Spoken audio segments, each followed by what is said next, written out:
अब गुरु भी दो हैं। ये वैसे तो बेटा देवकी का है तो उनके गुरु आने चाहिए, हमारे यहाँ आया है तो हमारे गुरु हों, और इस प्रकार से दोनों ही गुरु बुला लिए गए। वसुदेव की तरफ के गुरु गर्गाचार्य और नंद बाबा के गुरु शांडिल्य ऋषि। इस प्रकार से दोनों ही ऋषियों का आह्वान किया गया। ऋषियों ने कहा कि देखो गोपनीय ढंग से नाम रखा जाएगा, परिजन पुरजन बंधु बांधव इष्ट मित्र और ये गोपांगनाओं का झुंड न रहे। तो पूछा नंद बाबा ने कि इनको क्यों नहीं रखना चाहते? बोले हम कोई नाम रखेंगे बीच में एक नया नाम और रख देंगे, इसलिए हम अकेले में ही नाम रखेंगे। तो किनकी संगति रखें? बोले गौ माता की संगति में, तो गौओं के झुंड में एकांत में, इसलिए कि हम भेद खोल देंगे तो भेद की रक्षा होनी चाहिए। स्वस्ति वाचन करने लगे गुरुजन और गौ माता की सन्निधि में भगवान के नामकरण की लीला है।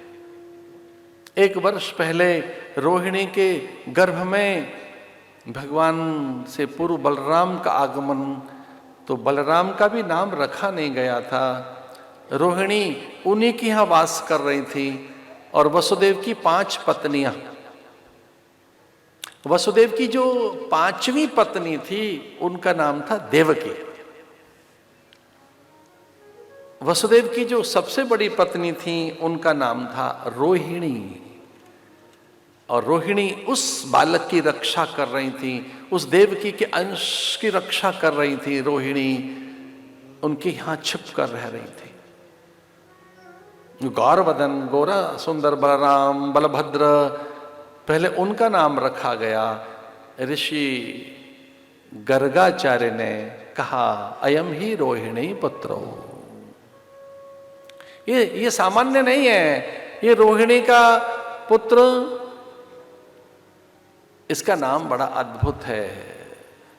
ऐसा कल्याणकारी नाम है जिसमें मुक्ति है। पूछा क्या नाम रखा आपने? इनका नाम है राम। ये राम है।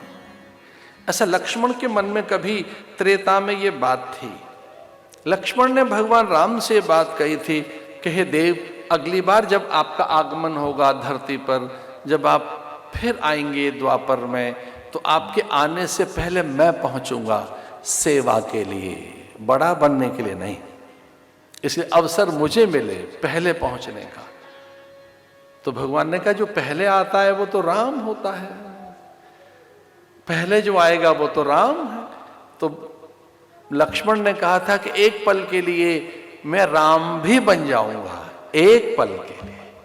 तो ऐसा कहते हैं गर्गाचार्य के मुंह से जो नाम निकला, और उन्होंने कहा राम। आपका ये जो बेटा है गौरवदन सुंदर सा, ये जो 1 वर्ष का बालक हो चुका है, इसका नाम राम है, पर बल की अधिकता के कारण ये बलराम कहलाया जाएगा। बलाधिक्येन बलराम, इनमें बल की अधिकता रहेगी, आत्म बल की, ज्ञान बल की, तप बल की, जप बल की, भाव बल की, एक धन का भी बल है। जब केवल अकेला धन का बल जगता है तब आदमी भद्र नहीं रहता, अभद्र हो जाता है। पर ये भद्र रहेंगे, ये हैं बलभद्र। बल पाकर भी जो भद्र रहें, ज्ञान का भद्र, ज्ञान की भद्रता, विचार की भद्रता, इनमें प्रेम की भद्रता रहेगी, इसलिए ये हैं बलभद्र, बलदेव, बलाधिक्येन बलराम। तो देखिए पूर्व काल की स्मृति आ गई, और बलराम का एक पल के लिए नाम राम रखा गया, राम। लेकिन उन्हें ये अच्छा नहीं लगा कि राम मेरे स्वामी हैं, मुझे लोग राम न पुकारें। गुरु से उन्होंने प्रार्थना की कि पूर्व काल की मेरी ये कामना जरूर रही होगी कि मैं पहले आऊं, पर मैं राम न कहलाऊं। तो गुरुदेव ने उसी समय नाम बदल दिया ये कहकर कि ये राम तो है, पर राम के नाम से नहीं जाने जाएंगे, बलराम के नाम से जाने जाएंगे, बलदेव के नाम से, बलभद्र।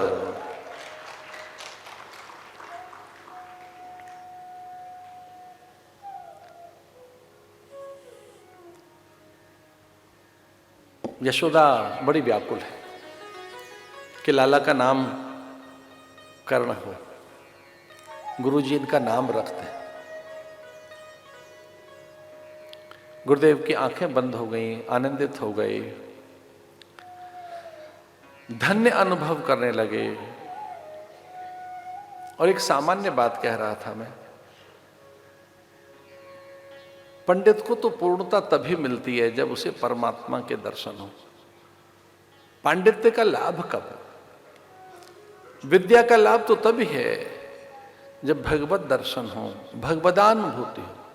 जो विद्या और जो पांडित्य हमें भगवान न दे और केवल यजमान दे दे, केवल सम्मान दे दे और केवल धन दे दे, तो ये कैसी हानि है जीवन की। जीवन में किस प्रकार का घाटा हुआ कि पांडित्य से अथवा ज्ञान से सिद्धि तो आई, प्रसिद्धि मिली, संप्रदाय का विस्तार हो जाए, अनुयायियों की लंबी कतार बन जाए, पूरी धरती पर जय जयकार हो, अक्षर कीर्ति हो, दिग दिगंत में आपका वैभव विस्तार हो जाए, इहलोक और परलोक में आपकी अंतहीन चर्चाएं हो सुखद, लेकिन भगवत प्राप्ति न हो, तो ऐसा पांडित्य, ऐसा ज्ञान, ऐसी विद्या, इस प्रकार का तप भी किस काम का है कि जिसमें भगवत प्राप्ति न हो। अनुयायी तो बहुत बन जाए, प्रसिद्धि मिल जाए, इहलोक परलोक की अनुकूलताओं का सृजन आपके पास खड़ा हो जाए, देव भी आपके अधीन हो जाए, संपूर्ण प्रकृति पर आप विजय प्राप्त कर लें, अथवा वाचा सिद्धि मिल जाए।